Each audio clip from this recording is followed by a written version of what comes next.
साहचर्य का प्रभाव। अरे बेटा उस्मान, नासिर के साथ मत खेलो, वह अच्छा लड़का है।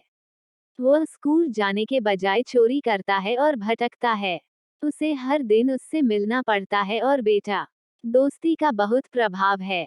अगर वह चचेरा भाई है, फिर क्या हुआ, वो बुरे से थोड़ा बुरा हो जाता है। उसकी माँ ने कहा। मम्मा, चिंता मत करो, तुम्हारा बेटा ऐसा नहीं है, मैं उसे समझाऊंगा। चोरी करना और घूमना उसका स्वभाव हो गया है, तो वह मुझे समझाएगा। मुझे डर है। माँ, तनाव मत करो। चचेरे भाई 7वीं कक्षा में पढ़ रहे थे। ब्रेक टाइम के दौरान जब वे जलपान के लिए बाहर जाते थे, तो नासिर सबसे अधिक सक्रिय था।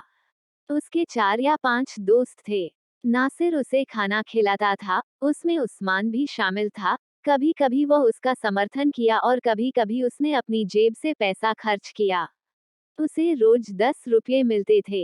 एक दिन उसने नासिर से पूछा कि इतना पैसा कहाँ से लाता है। नासिर ने अपनी उंगली आसमान की ओर उठाए और कहा कि ऊपर वाला देता है, वो सही है, वो सभी को देता है। मुझे मत बताओ यार, उस्मान ने पूछा। उसने चुटकी ली और कहा, प्रिया आम खाओ और उन्हें मत गिनो। लेकिन उस्मान की जिद जारी रही। भाई, आप डरपोक और कमजोर दिल वाले हैं, आप मेरा साथ नहीं दे पाएंगे। नासिर ने बड़ी चतुराई से कहा, भाई मीर अभी भी आपकी तरह खर्च करना चाहता है। चाहने में कुछ भी गलत नहीं है। कीमत क्या है, नासिर ने कहा। देखो नासिर भाई, प्लीज, मुझे तुम्हारा साथी बनना है और ढेर सारे रुपये। ठीक है, सोचो तो मत कहो मुझे एक साथी चाहिए, नासिर ने चतुराई से कहा। मैं मानता हूँ, उस्मान ने कहा। अगले दिन उस्मान नियत स्थान पर पहुंचे। उन दोनों का सामना चिकन कॉप से। नासिर के पास एक बैग था। बुरा एक बैग के साथ निकला। उसने उस्मान के पास बैग पकड़ा और कहा कि उसे तुरंत शिरोक्रिया स्टोर ले जाओ, वह पैसे देगा और उसके साथ घर चला जाएगा। जब उसने उससे पैसे लिए, तो उसका दिल तेजी से धड़क रहा था। जैसे ही वह चला गया, पैसे से उसका दिल सामान्य हो गया। आधे घंटे में उसने 200 रुपये कमाए थे। कुछ देर बाद नासिर भी आ गया और वे दोनों बहुत खुश हुए। इस तरह 4-5 चक्करों में उस्मान की झिझक खत्म हो गई। अब दोनों बिना किसी हिचकिचाहट के काम करने लगे। कहते हैं, बकरी कब तक मनाएगी। एक दिन पोल्ट्री फार्म का मालिक आया। उसने पोल्ट्री फार्म देखा, मुर्गी चारा स्टोर और अंडे की दुकान का दौरा किया, फिर अपने खेतों और बगीचों का दौरा किया। वह टहलने निकला, आया, 2 घंटे बाद वापस आया और देखा कि अंडे कम थे।